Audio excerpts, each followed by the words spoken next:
Hello, everyone, and welcome again to another Teacher Joseph podcast. Today, I want to give you some ideas about presentations. All of us, from time to time in our lives, may be asked to give a presentation. That could be the Monday morning meeting at work. It could be the daily meeting with the team. It could even be when you are presenting your thesis at university. The pressure's on. I don't think anybody ever feels 100% comfortable with presentations, but they get easier with time. Of course, intonation and confidence are big things to consider, but the first point I want to tell you about is you have to slow down. When the pressure's on, you have maybe half an hour to present something, we tend to get a bit nervous and talk faster. When we talk too quickly, our words can be a little bit troubling, especially in a second language. So slowing your speech down to allow your audience to better understand you is really very important. When I talk about slowing down, I don't mean talking like this. No, that would be the wrong thing to do. There are ways you can speak quite fast, but give the appearance that you're talking slowly. Let me explain. If I say, "Hi, my name is Joseph and I'm an English teacher," that's slow, but all my words are joined up and each word has its place, kind of like a musical phrase. It's read or it's spoken in a fairly fast way, but the words don't lose their quality. Let's compare that to, "Hi, my name is Joseph and I'm an English teacher." Of course, you couldn't hear anything there because it was said too quickly. So it's impossible to separate those words out. And the other one would be, "Hi, my name is Joseph and I'm an English teacher." That's not really good either. So speaking in a fairly fast way with rhythm, but giving each word its proper place is the answer. How do we do that? It's very simple. You just take away the spaces. But when you take away the spaces, you're left with one big blob, one big mash of words. So that is really, really important that you realize that you must make structure out of those words. You can't just take away the spaces and say, "Oh, blah, blah, blah, blah, blah, blah, blah." You have to join the words together as I'm speaking now to give them great clarity. Effectively, you have to create something from nothing. So you have one big long sentence, you've taken away the spaces, and now with respect for those words, you give them their space, but you still speak a little bit fast. By stretching the words, they automatically sound slower and with greater clarity. My next idea for you is to actually change your position. So this is one that's not related to language. If you're doing a presentation, there is a danger that you'll be looking at the floor or not looking at the audience, maybe only looking ahead at the screen, standing in front of it. But that's not good. I would advise you to at least move, walk up and down a little bit, go to opposite ends of the screen, Don't make eye contact with particular people in the audience because that could distract you. But if you look at the back wall, they will all assume that you're looking at everyone. And then you want to project your voice and allow your body language to express your confidence. You take control by raising your voice a bit. Don't be afraid to speak loudly. Stress what you want to say and don't be afraid. Adjust your volume for the size of your audience. There's no point in trying to speak loudly to a group of 3 people. I didn't realize how important this was until I started giving presentations and teaching larger classes, because when you have small classes, you don't really need to speak loudly. But you should always be talking loud enough for everyone in the back of the room to hear you. Don't assume that they can, because you're using a microphone. The next one, I would say, is to really embrace your accents. Many of us are very unsure of how we're being perceived, and as you know, that is a big deal for a lot of people. And there may be a need for you to soften your accent by looking at intonation, joining the words, your breathing patterns, but embracing your dialect, not being afraid of your accent, is also very, very good. It can be used as a positive aspect of who you are, assuming, of course, that it's clear enough for everyone to understand. It's not a good idea to be holding this idea that you must eliminate your accents. Many people have this idea, and it's okay if you want to do that, but remember, your accent in a second language defines very much who you are. If you think your voice is working against you, then of course you need to get a voice coach, someone to help you with accent reduction, or do a few public speaking courses.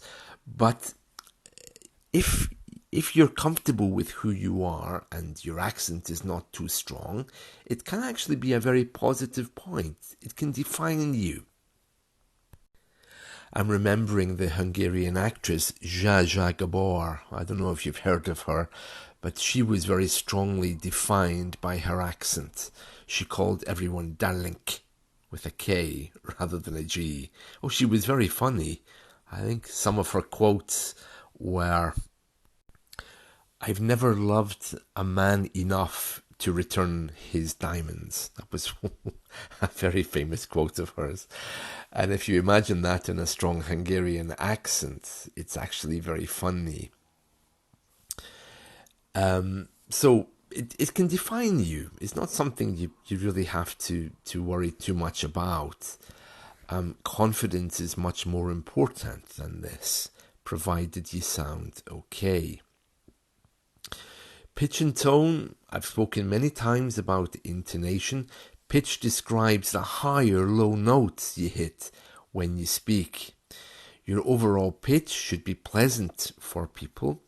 High-pitched voices can be a little bit annoying and grate on people's nerves, whereas low-pitched voices often convey authority. Now, we spoke about this a few days ago, I think, with the American style of advertising.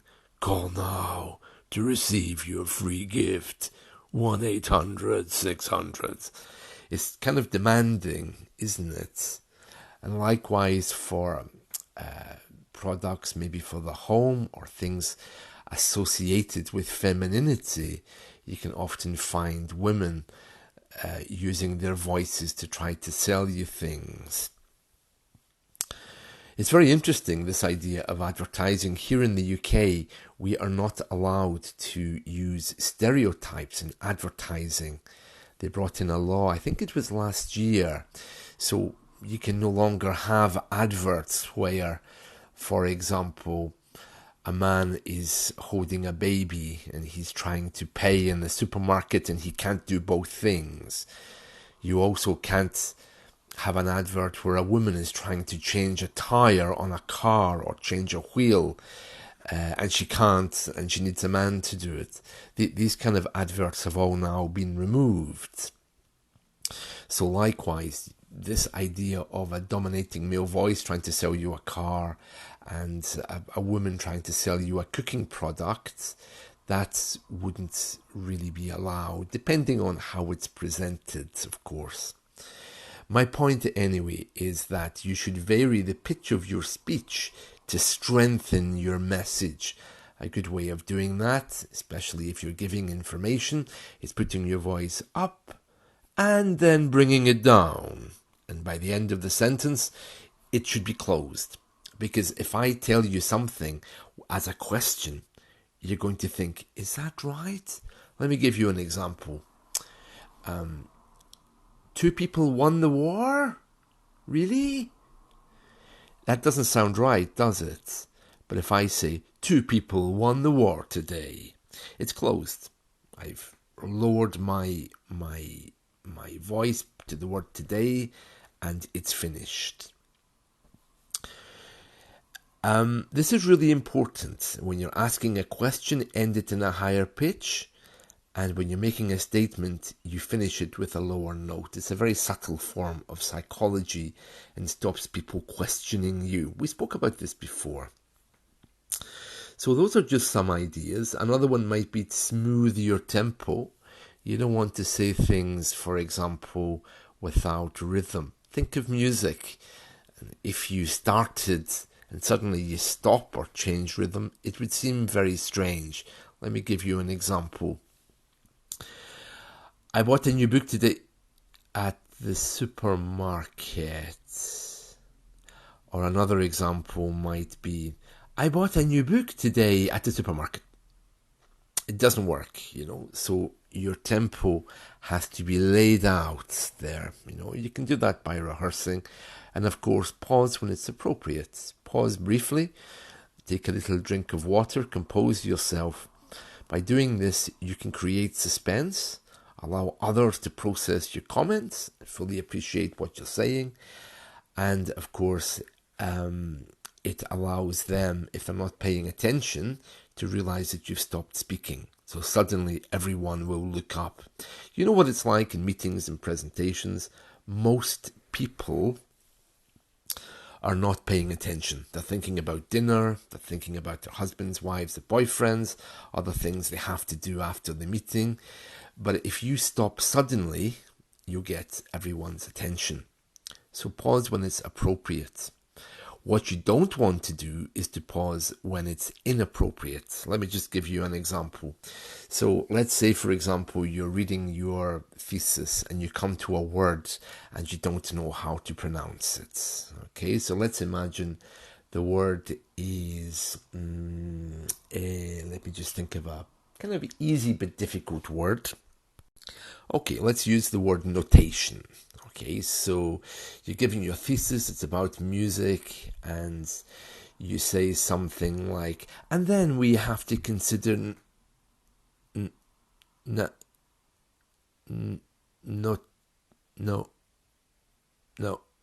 You see, because you've stopped, suddenly you're going to get everyone's attention. Everyone's looking at you saying, why did he stop? Why did he stop at that word? Really? He can't say notation? No. So, if you say the word incorrectly, most people won't notice. You will, of course, because you'll be devastated about it, but most people won't. Let me give you an example. You're using your intonation, you're sounding quite commanding, and you say, and then we also have to think about notation. Would anyone notice that you didn't say notation, that you added an extra bit, notation? Of course they wouldn't. So, if you guess how to pronounce the word, even if you don't know, there's a 90% chance you're going to be right, and no one's really going to notice anyway. But if you stop, even for a moment, It's like the animal kingdom. They will pounce on you. They will immediately think, stop, Tasha. I'm not sure about her English there. But if you just carry on reading, it will be overlooked. It will be overlooked. I mean, unless you've got a bunch of English teachers sitting there, I don't think many people are going to notice. That's it from me for today. I hope that you found this helpful. Let me just very quickly summarize. Very important, slow down. Change your position. Adjust your volume. Think about your intonation. Your accent might not be a big issue, at least not as big as you think. Fine-tune your pitch to get that intonation perfectly. Smooth your speaking with a bit of rhythm. Pause when it's appropriate. And don't stop reading, even if you think you've said something wrong. There we are. See you all soon. Bye.